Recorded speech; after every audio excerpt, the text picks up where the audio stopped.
Thank you. I was Dublin. off camera swearing at the internet. You were swearing. Was it Yeah, you? we all heard you. No, it wasn't. Someone was. But whoever did it, the swearing is what worked. We made the swearing work. That's good. That's good. So, for anybody who is new to these meetings, just a quick heads up. I can only see who's obviously over on camera, and I can only see if you talk because I can't see two screens at once. So the protocol is that if you do wish to speak, you're more than welcome to. But if you could say your name and your organisation for the channel as well, I would really appreciate that. And so would everybody viewing the call. We have 48 participants so far. I think I'm going to call that as a record. Have we ever had 50? I don't think so. I think 48 is pretty high. So it's all looking good, and we are flying into the register. Please remember, you only have a right to vote. The right to votes are written on the agenda. You only have a right to vote on the go no go call vote if it's only one per organisation. Onboarded organisation on Slack or onboarded community member. I think we all know who you are if you are allowed to vote. So I've been obviously disenfranchised because Roger votes for me. Can I say? It's outrageous, but there you go. Apparently I don't make the rules, which is a shame, so I thought I did. Okay then, everybody. We have got, what time have we got? We're at 08, so I guess that we're going to have to make a start. These are slightly different call today. I've chopped out everything in the agenda, and the notes from the last meeting are up there, and we have now got I don't have the dates right, but I apologise for that. I will put it right. So the standing item is should the Telos launch group proceed to launch the Telos blockchain network. So I'm going to have to hand over to Douglas to take the lead on this, if that's okay, Douglas. Yes, thanks, Jim. Hi, Douglas Horn from Good Block. There was some discussion about a small preceding item regarding setting a definition for what exactly participation in the testnet meant. We've decided, we've set a minimum requirement that there must be testnet and in later phases stagenet participation. We didn't set any hard fast rules for what that exactly meant. And in the last 2 weeks or so, we tried to define that. And so I don't know, Jim, if you've got my request to add that to the agenda or not. I've been a little bit slack on Slack today, Douglas. Okay. But I did just drop something in half an hour ago, asking anyone on the channel to just drop whatever you want onto the front of the call. So do you want to get someone to take it away while you type something? I mean, we're happy to take that, obviously, and if we need to vote on it, we need a question to vote on. Yes. So what I'll do is I will take one moment and add the link, and we can add the question. While I'm doing that, I think if there's any, I'd like to just make sure that the members of the TLG have had a chance that's been socialized and have a chance to debate that offline. Let me. So maybe you guys can discuss that while I kind of furiously type some stuff. Okay, thank you. So is there anybody from the group who has been in Slack over the last day or two who can just give us a quick lead on the essence of the debate on Slack, please?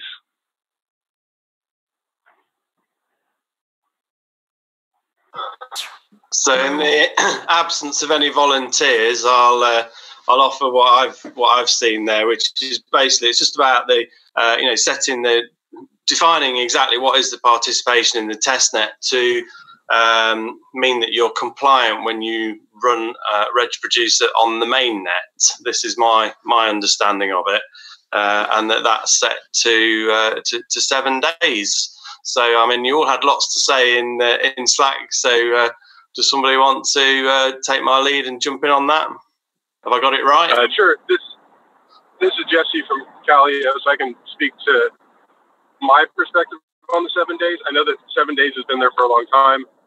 We've all agreed on that. We don't need to vote on 7 days testnet participation. I think we just need to put some color around what that means. And I think we kind of all came to the agreement, I think yesterday, that means you register on the testnet over 7 days ago. We do have the rotation script that I put together that runs, and it should rotate new registered producers in within, it does it every 3 hours. We're going to try to make it a little bit more frequent so we turn over the testnet more often. But within hours of registering on the testnet, you should be producing. So from the first block you produce, we're just going to consider that your entry to the testnet. And then from that point forward, the auto kick feature will track if you've been kicked for not producing. And so where we kind of settled is greater than 7 days ago is your first block produced, which may be 7 days plus a little bit of hours since you actually registered. And then that you haven't been kicked. So you may not be producing all of the 7 days because we rotate, but when you are put into the schedule by the rotation, that you produced and you didn't get kicked. And I think that's about as good as we can get with, currently 50 registered producers on the testnet, and we anticipate more after launch. So we can't expect everybody to be able to produce for 7 days when we can only have 21 producing and we've got 50 already. So kind of had to come to some compromise about the 7 days of producing and what that means. It's Syed from Sweden Cornet. Can I talk? Please do, Syed. Yeah. In the Slack, we have been discussing compliance requirements, and there are certain requirements. One of them is this, that the new block producer has to be in the testnet for 7 days, and then some percentage of that time he should have produced, and that time can be different, but in total there should be like 7 days of participation before he can go he can join the mainnet. But this is just one of the compliance requirement. There is several compliance requirements they have to comply before they can join the mainnet. So this is just my quick feedback. So this is only one of the requirements, not all the requirements. Yep. Okay, I think Douglas is back with us. Maybe he's ready. Is this something that we're going to require a vote on, Douglas, or is it going to? It is going to require a vote if we feel we can vote. If I can take 5 minutes or less to share my screen and just walk through this document. I think it would 5 minutes, Douglas. Okay. Right, thank you. Smiling. Here we go. All right. Thank you so much. So let me share my screen. One moment.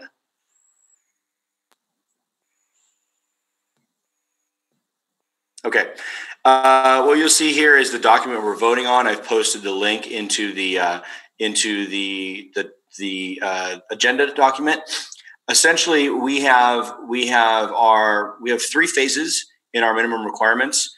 I've only listed the additions. So at phase 1, the addition is that you have to be on 7 days, and that's defined as synced, registered, and publicly accessible operation of a Telos testnet block production node.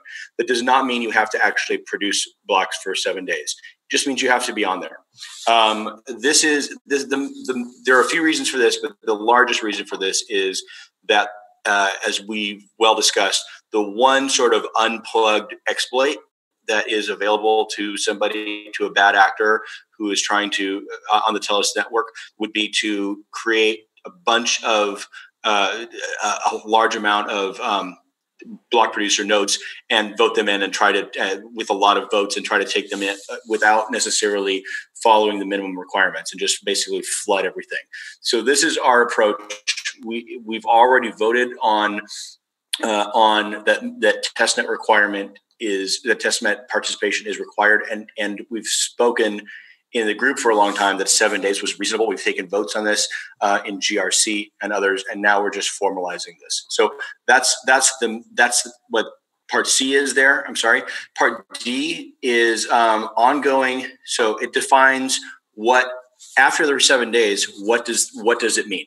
So, for example, I'm sure we all feel that if you were on the test net and you fall off for 1 hour, that you shouldn't be kicked out because you fell off for an hour. And by the same token, if you were on the test net for 1 hour a month, that's also not what our definition of participation is. So therefore, we have to find out somewhere in the middle, what is that definition? And what we're suggesting is that you not have been off for more than 70 hours, immediately. And that's instantly cured by getting back on. But if you've been off for basically 3 days, you're not participating at that point and you're eligible to be kicked. Similarly, we have decided that basically we're proposed and discussed that 4/5 of the amount of time. So 1 million blocks. So in a month, in a 29-day period, that's a rolling period, you can miss sort of a maximum of 1/5 of the blocks and still be considered to be participating within compliance. That's what the test nets are. Everything that actual enforcement, by the way, doesn't happen until we hit our block height of 5 million. So no one will be kicked for that immediately. In future phases of these minimum requirements, everything is the same on the test net requirements, except for there's no enforcement. The enforcement has already started, so we don't address that. And then regarding StageNet, we've simply defined participation as being a participant, having spun up a node on StageNet in the most recent incarnation of the StageNet, and being there at least 21 hours, 150,000 blocks. These are designed to be a minimum of 24 hours, so that's not really full participation, but we don't want to block off any latecomers. And also, we clarify that any time period that a block producer's node is unregistered or disabled or anything else as a result, a direct result of testing that is happening, because that's highly conceivable. We're already doing that on our StageNet, that will not count against their period of time. So and then these just are repeated in the following stages. Testnet participation, for people who aren't aware of this, is not required until we reach stage 2. It's highly encouraged, but not required. This is what I'm suggesting that we vote on. I think the idea is we've already passed the requirement, but we have not clearly defined the requirement. Telos governance is generally based on the idea that by providing clear definitions, it's easier, fairer, and more equitable and more and easier to act upon on failed compliance, because you know exactly what it looks like. So that's what we're trying to do here. I will stop sharing my screen and I'll open up to any questions or a vote. I think this has been well socialized. Thank you. Just to clarify then, Douglas, you said testnet participation is not required. I think you meant StageNet, didn't you? I did indeed. I'm known to yes, I meant StageNet. Testnet is required. Thank you. Okay, so if we could get any questions, if you could type a question, Douglas, I presume we are going to go to the votes, because I think we probably want to formalise it, even though it sounds like it could go through on the nod. Anybody else who's been in Slack wish to put in their 2 pence? Yeah, I've got a question about the wording. Okay, so it says that some of the phrases that Douglas was just reviewing says that the block production node has to be publicly accessible, but depending on how you deploy your environment, like for instance, EOS Detroit never makes our block production node publicly accessible. We make API and seed nodes publicly accessible. So I think that the wording needs to be clarified, because I think what really matters is that we see that a group or a team is there and providing resources, API nodes or API endpoints, seed endpoints. I personally think, Rob, I think that's a great note, and I would propose that I quickly change that, or basically that we agree here to amend to vote up or down with the accepting that change will be made. I support that change. Yep, just clarifying the wording, because if we publicly accessible, are too right? specific, then. And another point on that Jesse brought up yesterday is I could proxy my public endpoints to someone else's node and it would look like I was up on the test net, even if I wasn't running it. So I think we're really going to have to put a lot of thought into how we really verify this going forward. But as a starting point, it's probably okay. Right. That's spoofing, though. I mean, spoofing is separate, and that would be handled under, if we find that somebody is being dishonest about this, then we would enforce for other actions, actually much more severe enforcement than just simple, failing to meet. Right. My question is, how do we detect spoofing? Is it detectable? That's an ongoing technical question, right? We will probably, there will probably be many forms of spoofing that we have to face in the future, and it will be always a Red Queen's race about how we keep up with that. It's Sayed from Sweden CoreNet. In our GRC working group, we have had several meetings on this, and we have discussed a lot.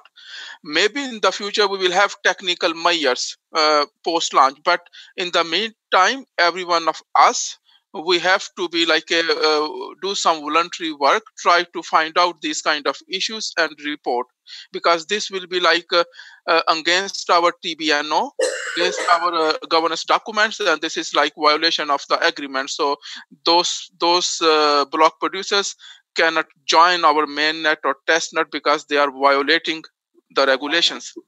Right. And what if we can't detect that? Well, that's my quote. I'm just playing devil's advocate here. I think it's a good point. I think that there's a lot of ways that this stuff can be subverted fairly trivially, but just saying I want to see an objective compliance standard, and I know we're not there. Sure, indeed, but this is actually a step. Defining this is a step towards this. We have the requirement, we don't have the definition. So adopting a definition gets us a step closer, and this is an improvement. And the alternative is to have the requirement but no definition, which just I think we know what that leads to. And so that's what we're trying to do here. And we have the ability to change any of these in the future based on a ratify, amend. It's just getting something down on paper that we feel is generally acceptable that we can evolve from. This is Jesse. Could I just ask, just put some, I didn't read in detail the description, but the 7 days, is it clear that you have to produce when put into the schedule? Because that is something that cannot be spoofed. And while you could spoof your API note, and we would have trouble. That is not required. So, Jesse, to answer your question, that is actually not a part of it. That's not written as a part of the requirement. I would come back though and say anyone who can't produce is kicked by the kickbot, right? Yes. Well, it's been working great. That thing filters through that list, and if you're not producing, you get kicked, and we know who those people are, and it keeps the 21 healthy. So is there something about being kicked on the test net during those 7 days? It's not in this, because I know it's obvious, but the thinking on this is we are a decentralized network.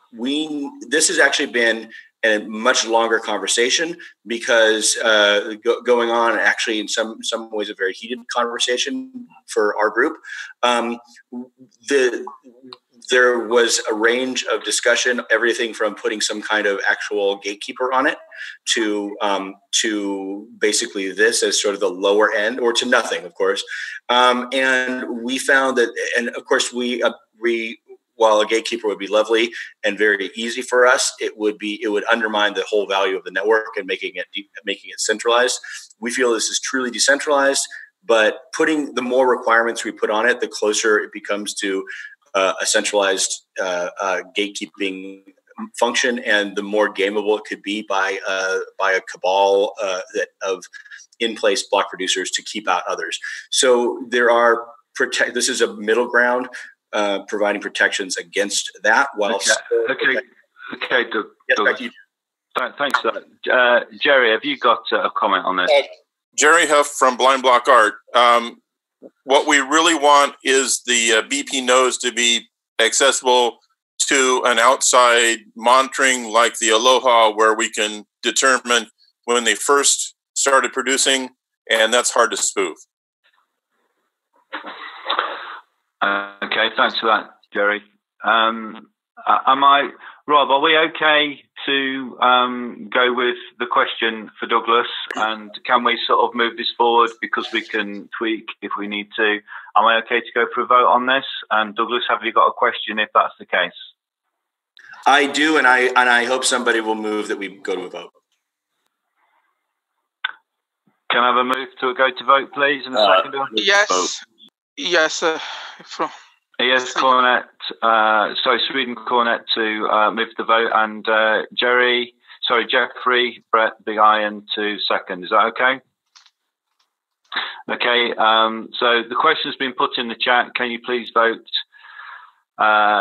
yes?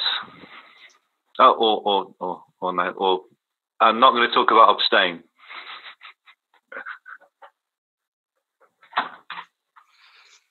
Hi, this is Azad from Octagon Labs. I'm on the phone. Could somebody vote for me, please? Saeed, can you do that? Yes, I will do that. Okay, can you vote yes, please? Thank you. Okay, while we're doing that, if we can re-look, please, at the agenda, as Douglas hijacked my agenda to start with. I did put a time limit of 25 minutes on this call. Failed. There you go. So if we'd like to move to the first item on the agenda, which is the standing item of whether we should vote on should Telos Launch Group proceed to launch the Telos blockchain network. Again, I think I shall have to ask someone to share their screen, or whether somebody would like to take over regarding. Last time I looked, we had 5 yellows, so I'll stop at that. I think we have legitimately 3 yellows right now. IPFS is essentially fixed and ready to go. Meaning if we launched it now, it would, on our current launch schedule, it would be fine. I think there was a requirement to work out the BP.json structure for the reg producer, and we have fixed that. So it really comes down to the contracts and the TVFT token. On those, we had previously agreed that the arbitration contract, the standard for that being ready would be that the functions that could be implemented immediately are needed at launch are ready, because the main functions of those initially are to file, which we can do, but also to elect arbitrators. We have a 29-day election period for those arbitrators. So nothing else can really happen on that. So there's that standard. For the Telos Foundation voting token, that's a contract that we can push if we find any errors in our period of time. We have what we would be voting on in a yes vote scenario. We would be voting to say that starting 56 hours after a yes vote, we would begin the network. Our standard has been that there be 24-hour testing on the StageNet, which has occurred for the system contract. We have not. I believe in talking with the developers and tracking that, we have not had the required amount of voting at this moment to truly go green on those 3 contracts, but we're very close. And so it has been posed, if we were to wait until Tuesday again, that actually puts on our schedule, that very likely puts the activation and liquid token time on Christmas in Europe. So we're maybe thinking about trying to find ways to move that forward. So either we could potentially vote yes today, but extend our 56-hour waiting period to close out housekeeping and whatnot by 48 hours to 104 hours. Or we could discuss moving to vote on Friday or Saturday instead.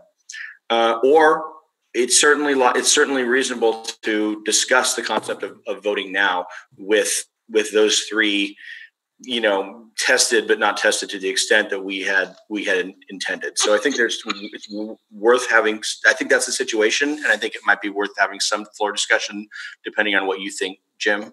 So I think we need to open it up to the floor. My comment about the Christmas holiday would be to largely ignore it. We don't have a default language. I don't think we have a default religion. And I'm not sure that just because it lands on Christmas, whether that will have a massive effect on us. So I think we're probably adding a slight addition there. But I'm going to open to the floor to people with better technical knowledge than me. So just to clarify, it's not a religious. I don't. No, I appreciate what you're saying. A major world holiday when markets are closed and people. Yeah, I appreciate that. I appreciate that. Jeffrey, do you want to? You're muted, Jeffrey. Your dulcet tones are not getting across to us. I'm terribly sorry. At least in my world, the week between Christmas and New Year's is historically really slow. So that, at least in my world, that would be a great time to launch if we launched a day or two after Christmas, because there's not a whole lot going on. Well, to clarify, we're not talking about launch. We're talking about launching before Christmas. We're just talking about activation occurring around Christmas, which is really not as big of a deal in my mind. Basically talking about activation happening on Christmas Day if somebody's unstaked, and then the 3 days unstaked period, and assuming that the exchanges are ready and all that kind of thing. So I sort of feel like we don't really need to worry about it so much. The main issue, I suppose, is availability of external contractors and staff, because you might need them as a block producer around that period, which is our position. But we're ready to go whenever anyone else is. It's probably technical support of exchanges more than anything else that would take place.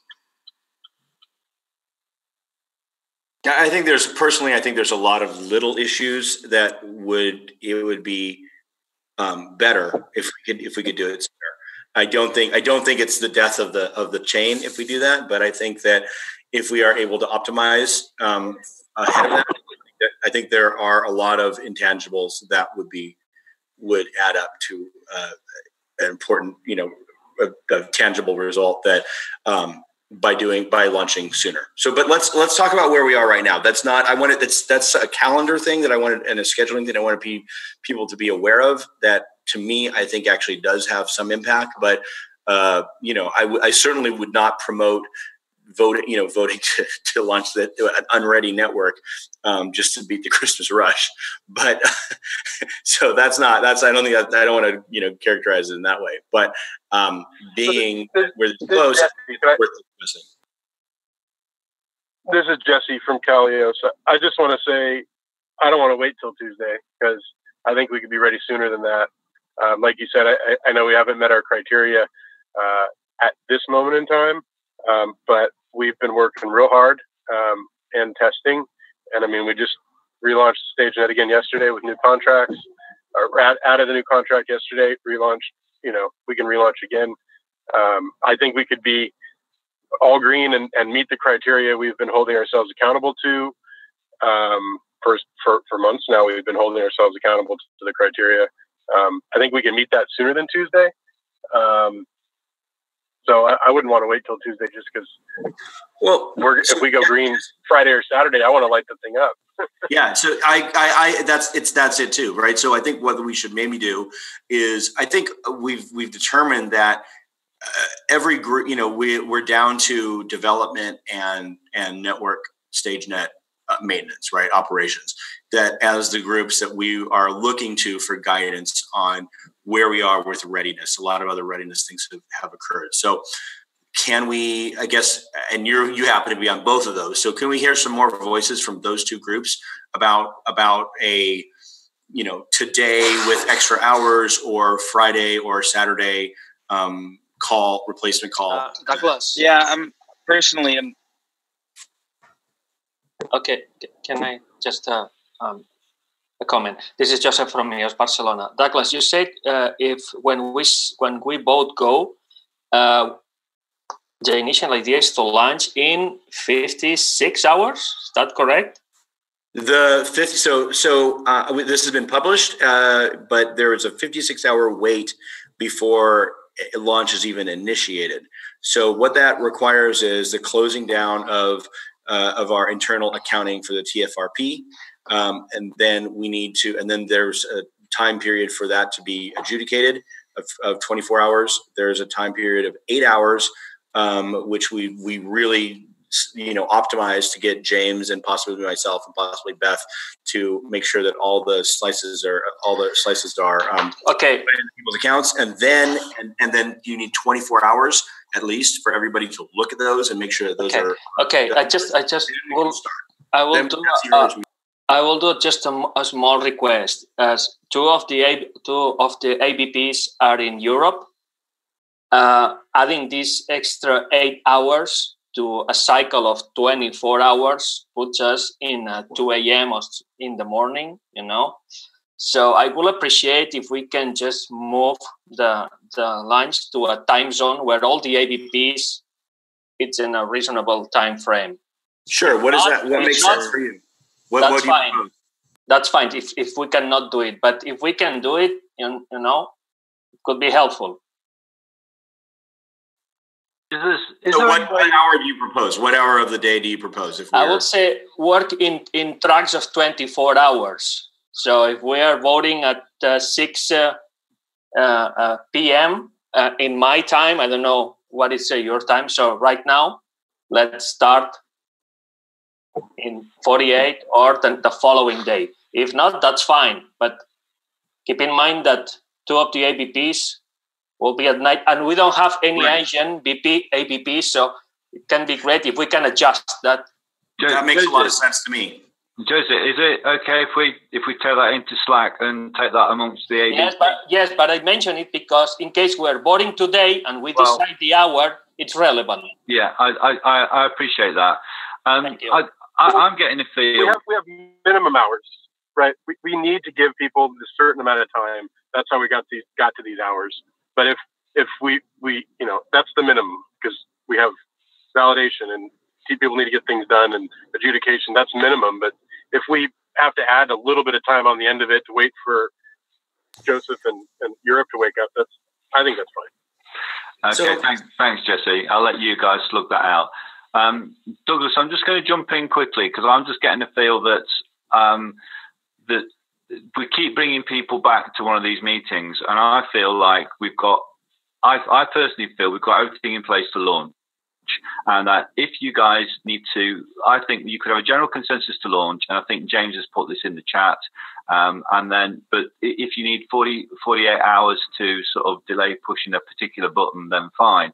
But I'm sort of proposing that I've got a feeling that we could actually just give people permission to launch when with a slight delay. Is that something that we feel we could do?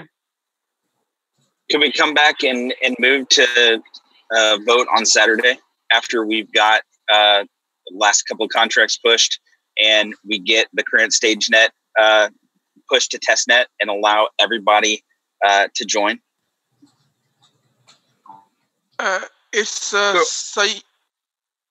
Can I talk? I was going to suggest, I think what James was, I haven't read James' comment in chat, but the problem with everybody voting yes today and then letting the last folks who are feet on the ground testing these contracts, writing basically dev and network team actually make the final call when we can pull the trigger, so to speak.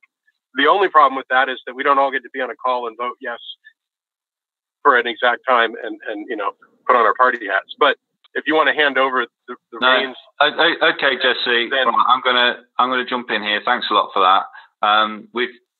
It's clear, I think, in the chat and in the meeting that we do have a process, that we're going to stick to the process. We're not going to change it. I'm going to say that unless anyone jumps on me on chat or comes on me, I'm going to say that we're not going to vote today. We're going to roll over to 2 days and all come back and hold hands on Saturday and see where we go from that. Is anybody really upset about that, or am I okay to move that and close this down? That seems like you're reading the room well there, Jim. That seems to be what everybody's saying from where I'm sat as well. I'd only ask if there's a question, if Friday is to at least discuss whether Friday might be a reasonable alternative, especially as it sounds like based on what Joseph's adding, we're adding actually basically an extra day. We're adding an extra 16 hours to fit to a schedule that, that accommodates both the North American and, the North South American and European ABPs. Okay, then. So what I'm saying is we're talking a day here rather than whether we're going to vote. So can I have some calls for? I really don't want to come back on Friday and go through this again, Douglas. To be perfectly frank with you.